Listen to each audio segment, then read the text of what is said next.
Meanwhile, South Korean President Moon Jae-in returns from a summit with North Korea's Kim Jong-un. Moon's trip included an historic public address to North Korean citizens, as well as a renewed commitment to denuclearization and much closer ties between the two Koreas. For more on that story, I'm joined by author, journalist, and activist David Swanson. David, thanks for joining us tonight. Glad to be here. How important is U.S. involvement in the denuclearization talks in North Korea? And what about China and Russia? What role should they be playing? Well, I would be happy to see the United States get out of it entirely and withdraw from South Korea and have no part in it and allow the two countries to reunite and make peace and disarm on their own. And I think they could do it without any help from China or Russia.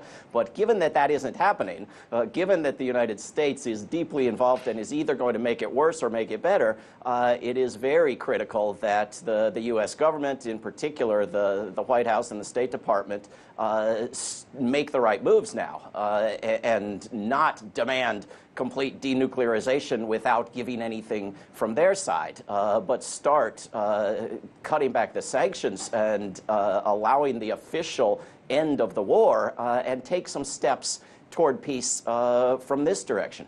Well, it's interesting that you mentioned an official end to the war, something that we still are fighting, according to the books at least.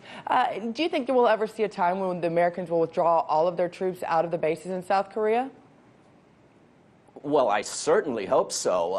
If we don't, it means we're going to continue with this militarized world that is going to doom us all to likely a horrible fate. The sad part is that it's the Democratic Party, the so-called liberals and progressives, in particular a group of the most progressive senators in Washington, D.C., that are pushing hardest against any steps toward peace by Trump. And I'm afraid that, in a meeting upcoming perhaps between Kim and Trump, he will be widely denounced in the United States, to the shame of the U.S. public, for talking peace with a dictator. Never mind that the U.S. is arming and supporting most dictators in the world.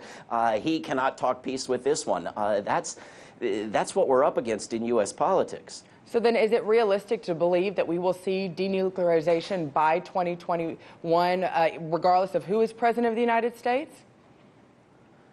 Well, it's certainly possible, and it's certainly very encouraging that the two Koreas are taking significant steps on their own, and that the United States has, at least for now, stopped the war rehearsals, the so-called war games. The problem, as I said, is that in U.S. politics, you're either for or against a person, and because Donald Trump is doing so many horrible things, nobody even wants him to do a good thing. Nobody's encouraging him to do a good thing the way we need to be, and we need to be able to celebrate and thank people for the good things while condemning them for the bad, and that's very difficult for members of the U.S. public. Well, I couldn't leave you without asking about this proposed meeting between Pompeo and Ri Yong Ho. What should we expect from this?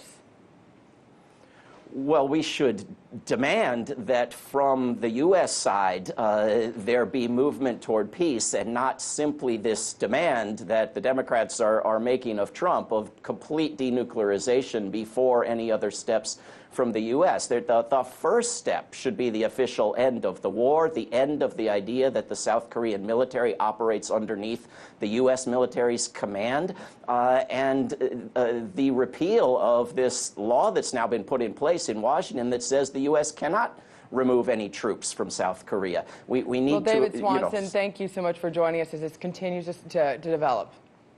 Thank you. Hey YouTube, thanks for checking out our channel. We hope you enjoyed the video. We have tons of content for you just like this. For more of RT America's one-of-a-kind news and analysis, be sure to subscribe and never stop questioning more.